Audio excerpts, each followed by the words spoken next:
Welcome back, fellow warriors, to the stage of history. My name is Cosmo Jazz, and this is my reaction channel. Now, we are going to be trying something a little different today. A friend of mine named Ross has linked this thing called SCP-689 Hunter in the Dark in the Discord that we are in. And this is by a channel known as SCP Explained Story and Animation. Now, if you're a subscriber, aka a recurring viewer of the channel, you know that we've been looking at the rubber for something just like this. And I'm kind of wondering if this is going to be just as good, if maybe not better than the rubber. Not to say that the rubber isn't literally goated, because that's an amazing channel itself, but maybe somebody might just be doing a little bit better. So this is going to be my first little dive into their channel. Hopefully they don't mind that I check their stuff out. And let's see what happens. An archaeologist enters the temple chamber. It's clear that whatever is inside, the people who kept it did not want it found. But there are no chests full of gold and jewels or ancient artifacts piled in the corners. In fact, the room is completely empty, Indiana Jones? except for one small statue on a pedestal. Upon closer investigation, it is made of green soapstone and appears to be carved into the shape of a seated skeletal figure. It seems harmless, and the archaeologist stares at it until he hears one of his colleagues talking outside. He turns back to answer them before looking back at the statue, which is no longer on its pedestal. Oh, fucked up. The archaeologist panics Better and get calls out of here for someone else to come check this out. But No! he only manages to get a few words out about the statue's mysterious absence before he starts feeling an odd tightness in his chest. He tries to head for the door, but everything starts going dark. He collapses to the floor, dying instantly. And just as quickly, the mysterious green statue reappears, this time located directly on the chest of the deceased scientist, awaiting its next viewer. SCP-689, also known as the Haunter in the Dark, was first discovered in the early 20th century, as German explorers searched Indian architectural sites for valuable artifacts. The green soapstone statue, only 30 centimeters in height, isn't particularly light, but it's also not large or heavy enough to cause any problems for those looking to take it. Those who have studied it believe that the skeletal figure, which is seated with its hands clasped over its knees, represents an ancient deity of the underworld. After its discovery, the statue's location was briefly unknown, but it was later obtained by the United States Office of Strategic Services from German hands after the end of the Second World War. And that's when its dangerous properties became clear for the first time. While SCP-689 appears to be a standard inert statue, this only holds true if it is being watched by at least one person. When it becomes dangerous is if it is in the presence of a person who watches it, then takes their eyes off the statue. Thankfully, SCP-689's anomalous effects aren't triggered by normal behavior like blinking, but as soon as eye contact is fully broken, like when someone looks away from it completely, the statue will vanish. It will then reappear 15 to 20 seconds later and bring with it a deadly curse. Because each time SCP-689 vanishes, it takes a life. In under 20 seconds, one person who has previously seen SCP-689 and broke eye contact with it will die spontaneously. The cause of death is always some sort of natural cause, but ranges from mundane causes like heart attacks and strokes to sudden ruptures of internal organs, including in some cases, every major organ in the body rupturing at once. If only one person has currently viewed SCP-689 and is alive, the statue will cause their death and immediately appear atop their body. But when there is more than one possible target, the statue becomes far more dangerous. This effect only works on humans, but anyone who has ever viewed the statue is vulnerable. It's as if it keeps a list of everyone who has ever seen it and broken eye contact. And when it has that chance, it starts picking people off that list. And it doesn't matter where in the world they are located. The statue has been shown to be able to teleport long distances and appear on the body of someone who might have viewed it years ago. There seems to be no way to predict in what order the statue will claim its victim. Well, that was going to be one of my questions. A disturbing pattern of who the Haunter in the Dark decides is next has emerged. When the statue has choices available to it, it seems to often target a victim who is in a large crowd. That means that in an instant, hundreds of people could see the statue and become future targets, as if every time an eye is taken off the statue, it could teleport and claim another life. This raises the possibility of a horrific chain effect scenario, where the statue could teleport endlessly and rack up a massive body count in mere minutes, which is why the Foundation has become determined that it never be seen again. The cell holding SCP-689 is one of the most secure in the entire SCP Foundation, is it because Euclid? unlike other Keter-class objects, it gives very little warning. If it is seen, it can be gone in a second with no way of knowing where it is. And depending on how many possible targets are out there, it could be anywhere in the world. That is why it is currently encased in a large concrete chamber surrounded by high-intensity sodium iodide lights. Each of these lights has a separate power supply, so there is no chance of total power failure. And for those tasked with keeping it safe, it's one of the hardest jobs in the Foundation. 3 people are on duty at SCP-689's cell at all times. 2 D-Class personnel are stationed inside the chamber, and a Level 2 agent is stationed in the control chamber. The D-Class agents have one job: to never take their eyes off the statue.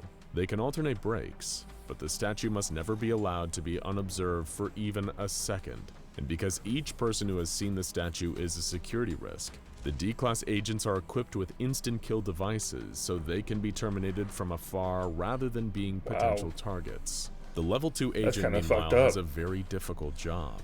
This is one of the most specialized tasks in the entire Foundation, because the agent must be either blind or equipped with a helmet that completely blocks their vision, which they must wear for their entire SCP-689 shift. All control features in the chamber are designed to be operated by someone without the ability to see, and the operator is not to remove their helmets under any circumstances, or they risk termination themselves as a potential security risk and escape vector.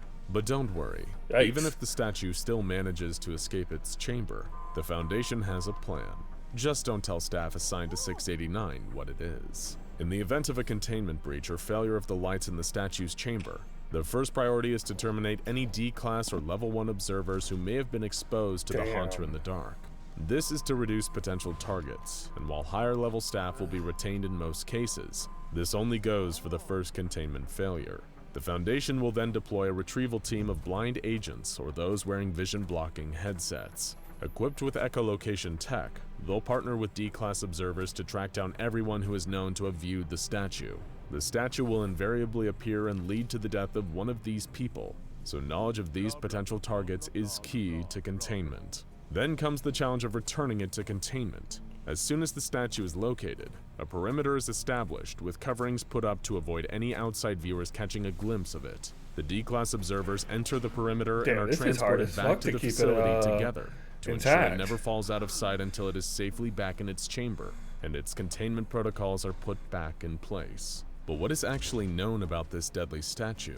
Because of how dangerous and fast-moving the statue is, any attempts to study its properties must be approved by the presiding scientist and are carefully scrutinized.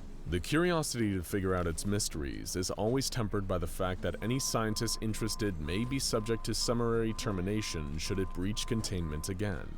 Its origins are unknown, but it is thought to be at least several centuries old, and its form is believed to be based on a god of the underworld. This would explain its one function, ensuring people make a swift visit to the afterlife. It does not seem to have any direct hostility towards humans or SCP personnel, and has not given any indication that it is sapient or intelligent, but it does seem to want to spread as quickly as possible, and it may be able to sense where its best targets with the greatest potential to spread are located. This has led many to compare it to one of the SCP Foundation's most notorious residents. SCP-173 is another statue that poses a grave danger to anyone who looks at it the right way. Similar to SCP-689, that's the exact it is frozen in place and requires anyone who enters its containment unit to look directly at it. Any breaking of eye contact can be deadly, and it's more strict in its definition of breaking eye contact than 689 is. Simply taking your eyes off for even a second, even to blink, is enough to seal your fate. But SCP-173 doesn't use supernatural powers to claim its victim. This large concrete statue instead becomes mobile and extremely violent when eye contact is broken, killing its targets by strangulation or breaking the neck. While this entity has killed many personnel since its containment, it doesn't seem to have the same ability of SCP-689 to teleport So to a this thing's completely even different worse than location, that. which means It's it kinda is crazy. actually less of a threat than the Haunter in the dark. But the So two does that mean that statues' the Weeping similar Angel is MO Euclid of then? killing when eye contact is broken has led some to speculate a connection, despite one being of modern construction and the other being old, possibly even ancient. But one of these statues poses a potential end-of-the-world scenario, which is why the Foundation is so concerned about SCP-689 breaching containment. SCP-689 might just be among the hardest anomalies to get back in the bottle once it escapes. If it appears far outside containment, in a crowded scene, it now has hundreds of new potential targets. By the time the Foundation tracks it down to its past location, it will have likely teleported again, and there seems to be no limit to how many lives it can claim in a set time.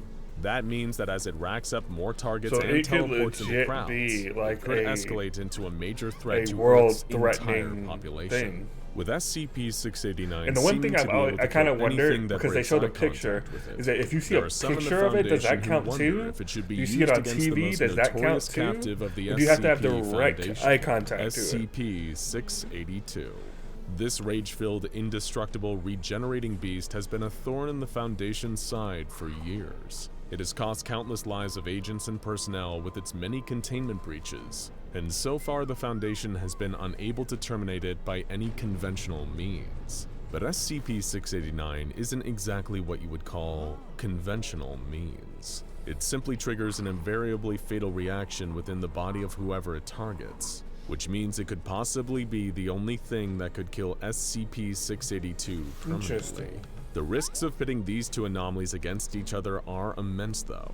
Not only does any interaction with SCP-682 carry risks of yet another catastrophic containment breach, but moving the volatile SCP-689 puts everyone, not just those in the Foundation, at risk too. So it's literally The a proposed very plan last involves resort. exposing the two, then immediately turning off the lights. But for this experiment to be pulled off safely, every personnel who has seen SCP-689 must either be terminated or placed in the same containment chamber, giving the statue no choice but to eventually choose SCP-682. To improve the chance of success, the doctors planning this operation have suggested terminating all D-Class personnel in advance to better the odds. Should this experiment ever be approved, though, Makes a more sense failure that could way. be truly catastrophic. Don't want any chance of them escaping. SCP-682 has already shown itself to be able to come back from things that are seemingly impossible to survive, including having the majority of its body destroyed with only atoms remaining, and yet it was still able to regenerate back. Who's to say it couldn't survive a heart attack or organ rupture too? There is also the risk of 682 gaining the power used against it. The only thing worse than SCP-682 is an SCP-682 that can now teleport around the world to kill anyone who has ever looked at it. That'd be But even terrifying. with these risks, the experiment has not been officially ruled out. Could one of the Foundation's deadliest Keter the class other thing anomalies that be could the possibly solution to happen another? is It's under that advisement, what if but it for right constantly now, the does it? Foundation is keeping a Like very it never close eye on stops. SCP-689 So they're in like a in complete more circle ways of For more on the Foundation's first killer statue, basically check out killing each other almost. SCP-173, the Because Sculpture Tale. the thing or can watch never go Termination away from Attempts it because SCP-682 for just how hard this of lizard the fact is to that kill. like it can never go away from it, right? Because it never finished its job. And it's never going to finish its job because the thing can't truly die. So it becomes like a super tangent thing that never ends. And then you've taken care of both in a way, right? That's one option that could happen. Then again, like you said, maybe there could be a chance that it could take its powers and then it'd be the most powerful SCP pretty much ever, probably, at that point. Because there's no way you can actually capture it at that point. Because anytime you get close and you might blow it up or something like that, it literally just like, well, peace out, guys, whatever. Like, man, that's an interesting SCP. So I see the difference between the two. The rubber seems to do like more of a story, where they take you on a journey with the quote SCP thing and an experience of what happened, versus SCP Explains, where they delve deep into what it is and what is the problematic things about it. It seems like from this video, including some examples that maybe you can point to if you needed to explain what you were talking about. So, two different things. Can't really compare both of them. Really, I mean, you could, but it's kind of like apples and oranges a little bit. So I'm not going to try to compare them too much. I like them both. So hopefully I can continue doing this series because this is actually very interesting. I love SCP stuff. It's so interesting that a bunch of people just kind of came together to make stuff like this on a website. It kind of just blew up like crazy, and then so much lore and death and stuff. Granted, there are some things that are a little bit ridiculous in it that I think that people went a little bit too far, but it's very interesting to check and see out. So I'm interested in seeing what's next. Let me know if you guys are interested in seeing what's next down in the comments below. And as always, ask yourself this one question: does your soul still burn? Bye, guys. Have a blessed day. All I care about is money and the city that I'm from. I'll stay until I feel it.